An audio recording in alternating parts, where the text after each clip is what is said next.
Now, Roma Wines present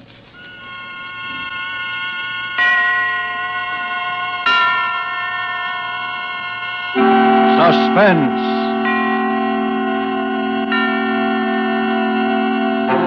Tonight, A Thing of Beauty, starring June Dupre.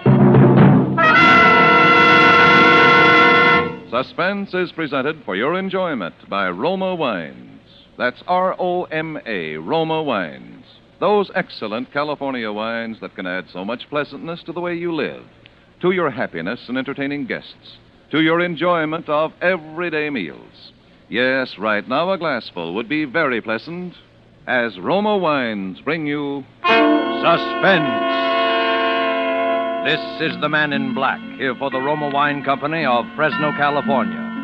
Tonight, in the absence of Ida Lupino, who was prevented from being with us because of illness, we are fortunate in being able to bring to you as star the actress whose performance in the RKO production, None But the Lonely Heart, has recently won her an award for one of the 10 best of the year, Miss June Dupre. Miss Dupre appears tonight in a drama of crime and passion and punishment, as unfolded in a narrative of a celebrated actress of yesteryear. And so with A Thing of Beauty, and with the performance of June Dupre as Madeline Tremaine, we again hope to keep you in suspense.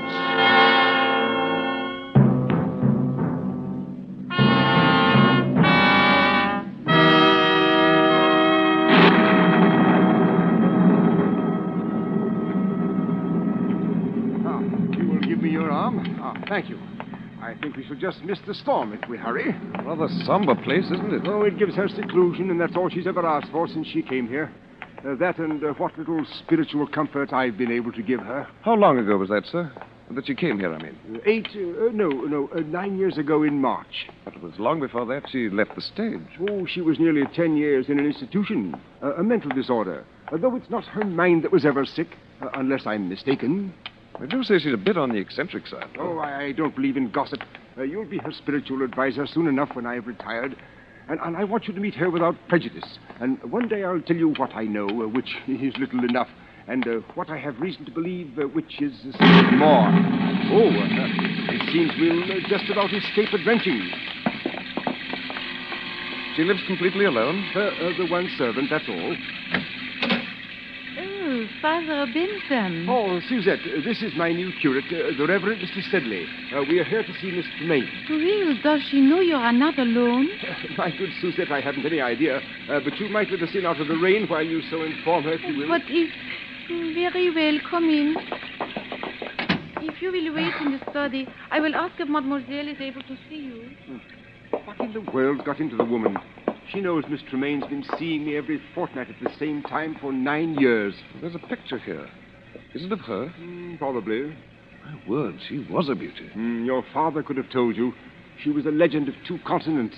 Must have been a very tragic thing to make a woman like that shut herself away.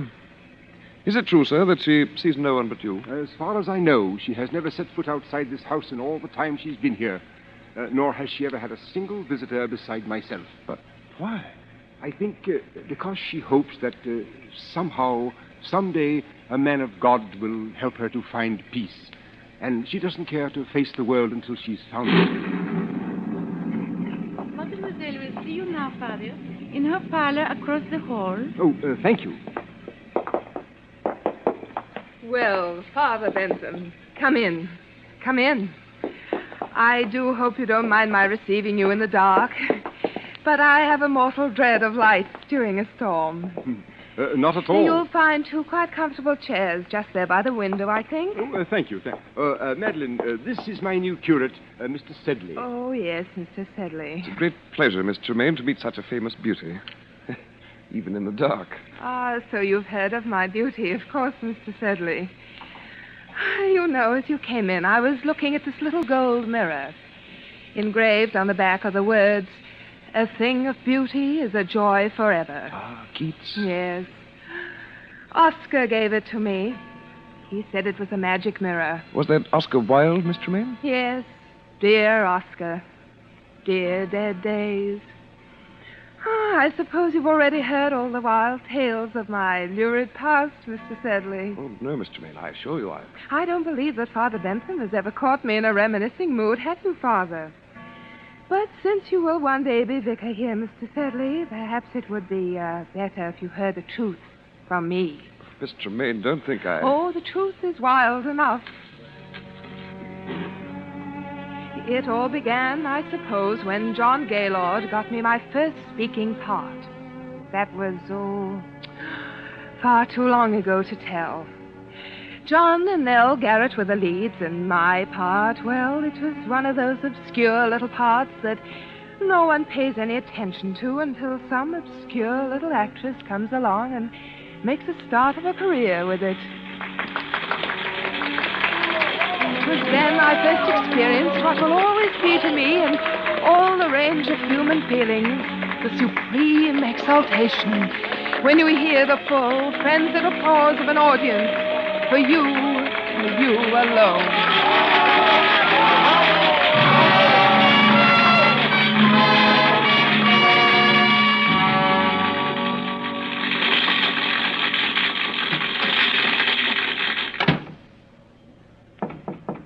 Yes? It's me. Oh, come in, John. Madam, you are marvelous. Simply marvelous. Oh, thank you, John. And such a little fool. A fool? I've told you to play the part down, but it's getting worse and worse. Tonight she's absolutely furious. She's going to make trouble for you, Madeline. Oh, trouble? What kind of trouble? You don't know Nellie Garrett. But I know my audience, don't I? Oh, Madeline, you're so young and foolish and so beautiful. Why, thank you, John. So terribly beautiful. Oh, John, now you're leading up to it again, aren't you? Madeline, this play isn't going to last forever. Even you can't keep it alive much longer. Why don't we make plans together now? We could have our own company. As the great John Gaylord and Mrs. Gaylord. Of course not. Why, in a couple of years, you'd be as famous in your own right as Nell Garrett herself. Perhaps I don't want to wait a couple of years. Besides, John, I don't love you. Do you love anyone? No, but when I marry, it will be, an up and coming. Some of you must know where she is. You're in for it now, Madeline. So there you are, my fine miss. Go easy, Miss Garrett. She's meant no harm. No harm. She has merely ruined my entire last act curtain for 29 consecutive performances, hoisting her skirts clear above the ankle, ogling the stalls like a music hall Gretchen. Well, it's only because it's that kind of a part. Oh, is it? Well, as long as I play the leads in this company, I will not have my best speech in the whole play utterly ruined by rowdy applause for the gutter antics of a half-baked ingenue. Nell, you're making a fool of yourself. And while we're on the subject, Mr. Gaylord, there are a few points I should like to discuss with you. When you help Miss Tremaine down from the swing in the second act, there is no need for you to keep your arm around her during the entire remainder of the scene. Well, really, Miss Garrett, if you can no longer hold either your audiences or your lovers... Oh, no. Nell! I'll kill you for that, Nell Garrett. If I die for it, I'll kill you.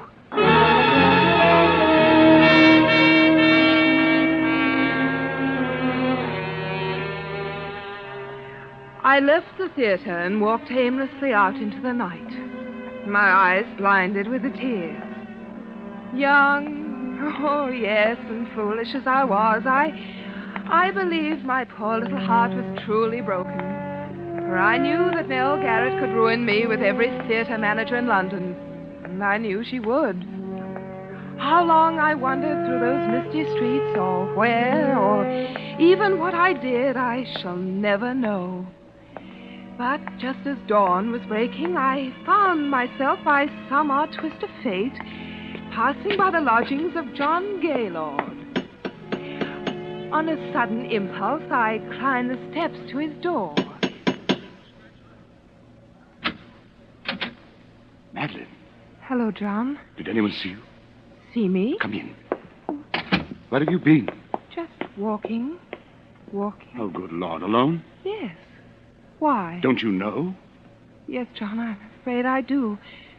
My career... Your career? Oh, my poor child. John, what's the matter? Don't you know that Nell Garrett's been found dead with a knife in her back? Dead? Murdered. John! Police have been looking all over London for you. I've been expecting you here, expecting them here any moment. For me? Of course for you. Me? Madeline, Last night you threatened to kill her in front of a dozen witnesses. Why wouldn't they be looking for you? Oh, no. Madeline, listen to me. Listen to me. Where did you go? What did you do? Didn't anyone see you? Didn't you talk to anyone? No. You've got to tell them something. What can I tell them? Because if you don't, John. they'll hang you, Madeline. Please, Madeline, you've got to think. Try to remember something. I'm so alone. If I only had a friend. You have got a friend, Someone Madeline. I know. who loved me enough to at least say that they were with me. Who is it? Inspector Phillips, Scotland Yard. Madeline, in there, quick. The bedroom. John. Don't worry, I'll tell them something. Hurry. Coming. I'm sorry to rouse you at this early hour, sir. Quite all right. Come in. You are Mr. John Gaylord? Yes? Of the Queen's Players Company, Drury Lane? Yes? Can you tell me, Mr. Gaylord, anything of the whereabouts of Miss Madeline Tremaine? Madeline Tremaine? Yes. Why, Did you call me, darling? Oh, excuse me. Who is this lady, Mr. Gaylord? Well, who are you? I am from the police, madam. Police? There has been a murder. Miss Nell Garrett of the Queen's Company was found stabbed in her home last night. Nell Garrett? Yes. Do you know her? Why, of course. I'm afraid, madam, that I shall have to ask you for your name. I'm Madeline Tremaine. I'm so sorry that you find me somewhat in disarray. Miss Tremaine, I'm afraid that I shall also have to ask you to account for your whereabouts after you left the theater last night. Very well. Mr. Gaylord can account for my whereabouts. Well, Mr. Gaylord? why... You see, Inspector, it's a rather delicate matter, because since I left the theater last night, I have been here. Is that true, Mr. Gaylord? Yes. Oh, I see. Is that satisfactory, Inspector? Well, yes. Well, I don't think I need trouble you any further for the moment. I quite understand your position, Inspector. It's a terrible, Yes. terrible thing. Yes. Well, good day to you. Good day. Madeline. Yes, John? Madeline, you shouldn't have done it. They'll have the scandal all over every newspaper in the city. A scandal is better than a hanging, isn't it? But there must have been some other way.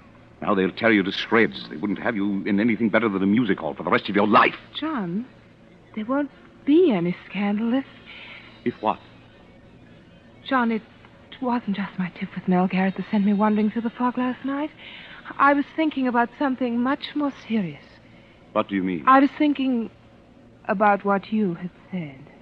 What I had said. John, perhaps I don't really love you yet, but there's no one else. And you're the kindest, finest man I've ever known. Madeline. And now, perhaps you've saved my life. Madeline. I love you more than anything else in the world. But I wouldn't have you marry me for gratitude. I wouldn't marry any man for gratitude. Madeline, if I were to tell you that I wasn't here last night either, that I couldn't explain my whereabouts, Oh, I see. would you still marry me? Yes, John. I will marry you.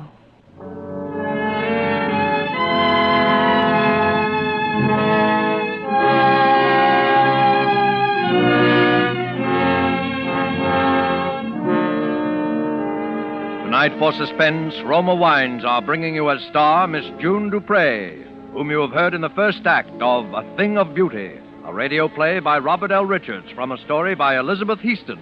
Tonight's tale of Suspense.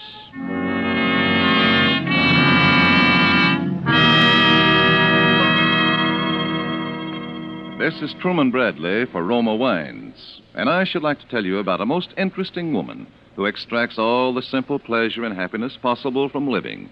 She is Elsa Maxwell, international authority on hospitality. She offers you some friendly counsel. I'm always telling people to take it easy, as they say, to be moderate and natural and at ease. And so, obviously, I suggest the enjoyment of a glass of Roma California port after dinner or during the evening. It's also very smart to serve when friends drop in, because this is one of the most glorious of all wines, richly fruity in flavor, with wonderful deep red color, utterly delicious. This is simple enjoyment, easy and restful enjoyment. Moderate pleasure that helps you feel calmly at ease and so happier. Don't bother about special glasses. Just use whatever glasses are convenient and enjoy your wine. You really should act on Miss Maxwell's suggestion. Roma Port, as all Roma wines, is the best that California's magnificent sun-ripened grapes can provide. In glorious flavor, color, and aroma, is unvaryingly good, always enjoyable, protected for you by the ancient skill of the noted Roma wineries located in the choicest vineyard areas of California. Yet, all this delight costs you only pennies a glass. Remember, more Americans enjoy Roma than any other wines. Roma, R-O-M-A, Roma wines. And now it is with pleasure that we bring back to our soundstage Miss June Dupre as Madeline Tremaine, who resumes the recital of her brilliant and stormy career. It is a tale told to two clergymen in a darkened room, a tale well calculated to keep them and you in suspense.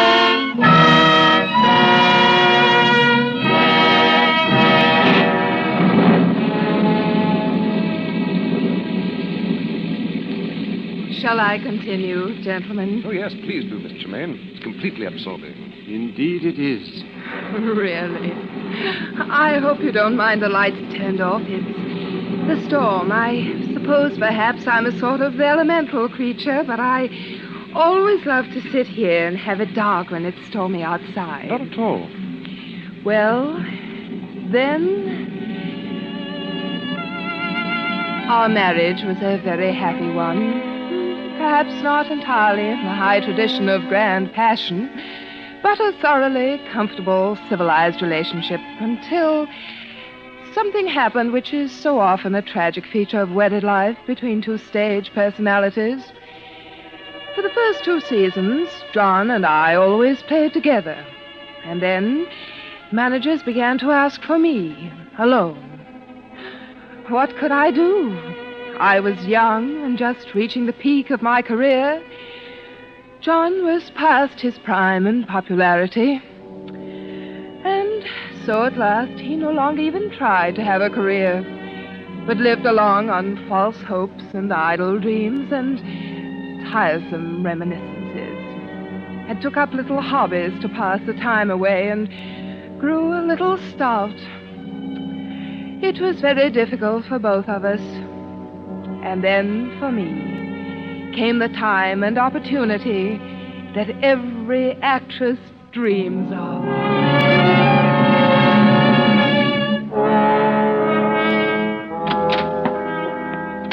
Ah, mademoiselle. Hello, Suzette. I've got the most wonderful news.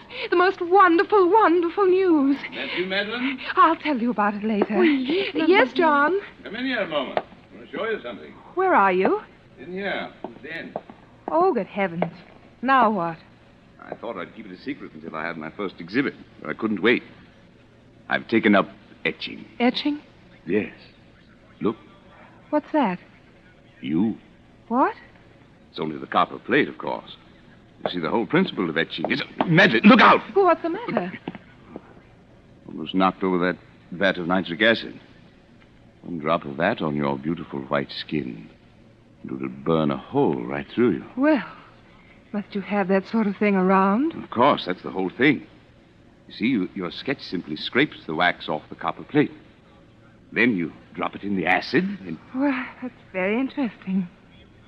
Yes. Well, what happened in town? Anything? Anything. Everything. Got some plans, huh? Anyone ask for me? Oh, yes, everyone asked after you, John. I told them you were well. I mean, I thought there might be a couple of decent plays for a change. I might consider something.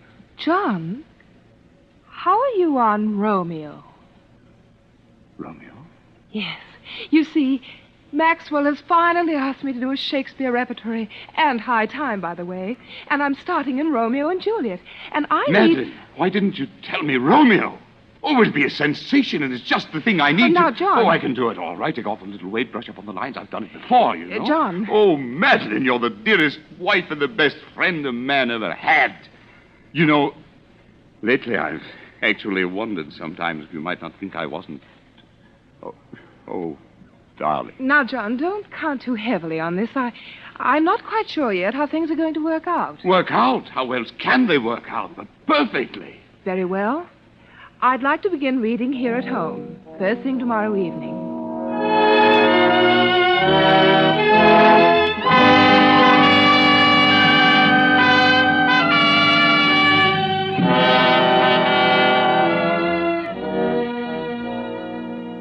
Now, shall we take it again from, yet I should kill thee with much cherishing. Yet I should kill thee with much cherishing. Good night. Good night. Parting is such sweet sorrow that I shall say good night till it be morrow. Sleep dwell upon thine eyes, peace in thy breast. John, you see, on those last lines, you should already be moving off stage. You don't want to make too much of them. After all, the scene really ends when Juliet leaves the balcony. But you can't just throw them away, Madeline. Those are famous lines. But, John, we mustn't think so much in terms of lines as of performance. Excuse me, mademoiselle. Yes, is that? Mr. Alexander Duncan is here. Oh, yes. Show him in. Yes, mademoiselle. Alec Duncan. What's that young ham coming around for? Well, John, I've been meaning to tell you... Hello, Madeline. Hello, Alec. You know my husband? Why, yes. How do you do, Mr. Tremaine? The name is Gaylord. Oh, yes, of course, Mr. Gaylord. Well, say, aren't I the luckiest fellow in the world? Are you? John. To be playing Romeo opposite Madeline Tremaine? Why, Madeline, when I got your cable, I could hardly believe it. I jumped on the boat without even packing... Is something wrong? John, I've been trying to tell you, but I didn't want to hurt your feelings. Well, if I've interrupted anything... It's all right, Alec. John, please don't make a scene. I had to have someone to rehearse with until Alec got here, and I knew you wouldn't be the slightest help to me if you thought... Oh, John, why must you make an issue of it? Madeline, I've always known you were a thoughtless, selfish woman.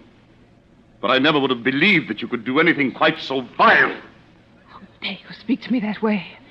You didn't really think that a man with a 40-inch waistline and a double chin could ever play Romeo, did you? Why, you... Oh, I say... Get out of here. Get out of here. Get out, get out, get out! I'll get out. You better leave, Alec. Oh, yes. I'll go and apologize. John, I want to talk Be to you. careful of that acid, Madeline. Acid? Oh, John, I'm terribly sorry for what I said. It was beastly of me. Oh, it's quite all right. Oh, John, I knew you'd see it that way when you came to think. Because, you see, I am going to play Romeo. Oh, John, must we go through it all Madeline, again? I've forgiven. I've forgotten. A lot of things since we've been married. I've put you out in front. I've given you the spotlight and watched your regard for me become somewhat less than that of the servant, if somewhat more than for your dog. John. But this, if only for my self-respect, I will not allow to dangle before my eyes the thing that I've wanted most in all the world, except your beauty that I gave it up for. The thing I've been wanting so much I didn't dare admit it to myself. And then to have you snatch it away from me. No, Madeline. Waistlines and double chins can be concealed. But a mean spirit, never. This one thing you can do for me, and you will. John, you're being a fool. You see, I've always known that you married me to save your career and to keep my mouth shut. But there's one thing you haven't known. Where I was the night Nell Garrett was murdered. Where were you? I was at Nell Garrett's home. Well, that explains quite a number of things, doesn't it, John? Madeline, where did you get that gun? I always thought that someday I might need one. Madeline? Don't come near me, John. Very well. I warned you. Monster, you beautiful, terrible monster. John, no!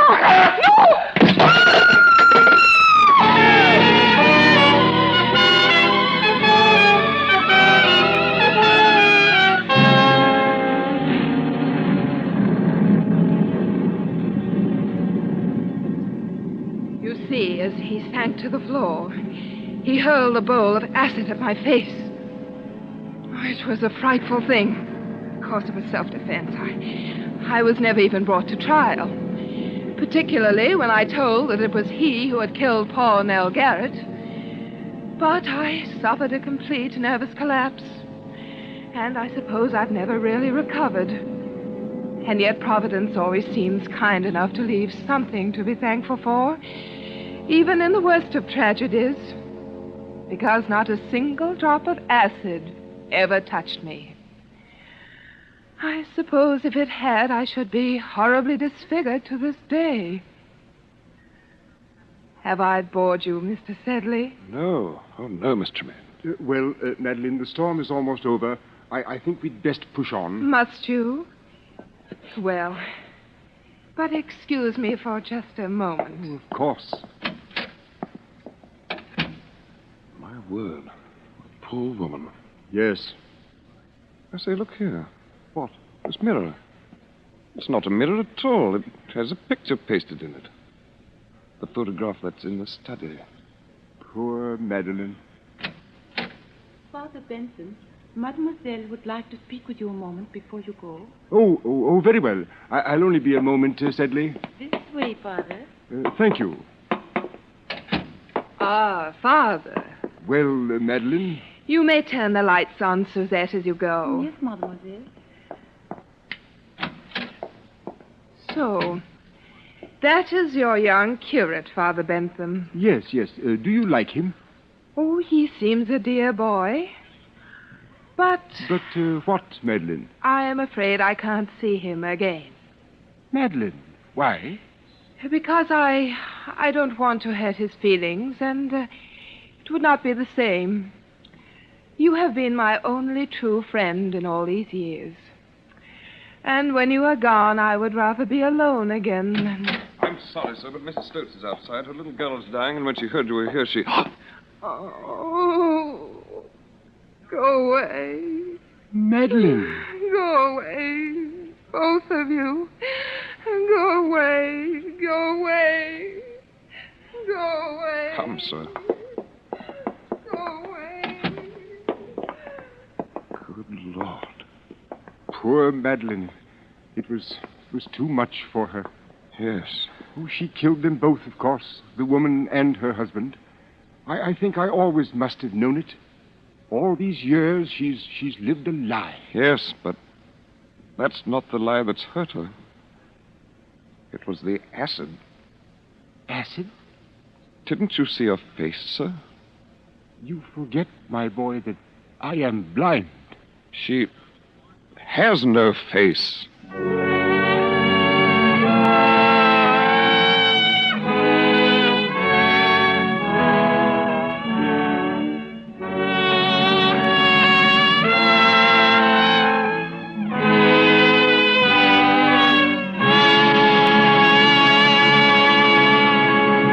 And so closes A Thing of Beauty, starring June Dupre, tonight's tale of Suspense. Suspense is produced, edited, and directed by William Spear. Probably no woman alive has been hostess to so many famous and distinguished people as Miss Elsa Maxwell. This is what she says about Roma wine. When you entertain friends, you do everything you can think of to add to their enjoyment. And that is why I say, when you serve your guests Roma wine, you not only delight them, you also smartly and genuinely flatter them. These delicious wines add so much to hospitality and to enjoyment of everyday meals. Yet it's such a simple, easy addition to the joy of living, so wholesomely moderate and so inexpensive. Miss Maxwell gives you good advice. Enjoy Roma wine regularly. It's California's finest. Always good, unvaryingly fine in flavor and quality. Remember, more Americans enjoy Roma than any other wines. Roma, R-O-M-A, Roma wines. Next Thursday, same time, Mr. Keenan Wynn will be your star of Suspense. Presented by Roma Wines, R-O-M-A, made in California for enjoyment throughout the world. This is CBS, the Columbia Broadcasting System.